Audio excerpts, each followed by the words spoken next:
नमस्कार मैत्रिणींनो, तुमचं योगिता आशा स्वयंसेविका या चॅनलवर स्वागत आहे. तर आजच्या आपण या व्हिडिओमध्ये बघणार आहोत माता बैठक. डिसेंबर महिन्याची माता बैठक आहे. चला आपण बघूया. विषय आहे हिवाळ्यातील आहार. हिवाळ्यात थंडी वाढल्यामुळे शरीराला जास्त ऊर्जेची गरज असते. योग्य व संतुलित आहार घेतल्यास सर्दी, खोकला, ताप यासारखे आजार टाळता येतात.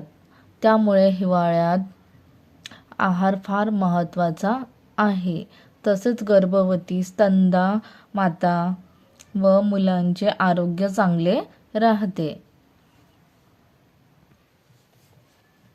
हिवाळ्यात कोणता आहार घ्यावा? गरम व घरगुती अन्न, गरम भाजी, वरण, आमटी, उसळ, गरम पोळी भाकरी, सूप, डाळीचे किंवा भाज्यांचे सूप आपण करून घेऊ शकतो. गाजर, मुळा, मेथी, पालक, शेवग्याची भाजी, वाटाणा अशा प्रकारचा आहार घ्यावा.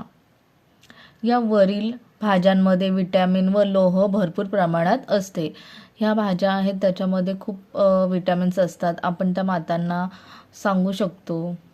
आणि प्रथिने, डाळी, हरभरा, चणा, अंडी, दूध, ताक, दही, सोयाबीन यामध्ये प्रथिने असतात.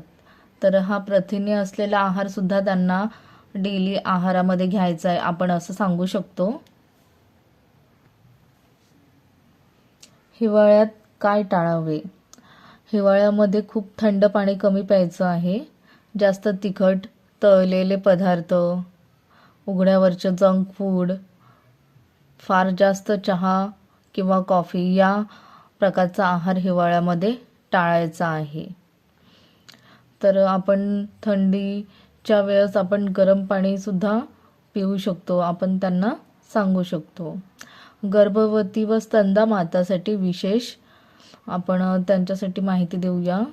रोज दही, दूध घ्या आहारामध्ये. आयर्न, कॅल्शियमच्या गोळ्या नियमित घ्या. उपाशी राहू नये. गरोदरपणामध्ये उपाशी राहिलेलं चांगलं नसतं, आपण त्यांना सांगू शकतो. परत गरम व स्वच्छ अन्न घ्यावेत. गरम व स्वच्छ आहार आपण घेतो त्या दरम्यान काय आपल्याला पौष्टिकता मिळते आपण हे सांगू शकतो. हिवाळ्यात गरम पौष्टिक घरगुती आहार घेतल्यास आजारांपासून संरक्षण होते आणि शरीर निरोगी राहते. आपला टॉपिक डिसेंबर महिन्याचा हिवाळ्यातील आहार. तर तुम्हाला हा व्हिडिओ आवडला असेल तर नक्की माझ्या चॅनलला लाईक करा, शेअर करा, सबस्क्राईब करा. असेच व्हिडिओ मी तुमच्यापर्यंत नेहमी पोहोचवत राहीन. थँक्यू.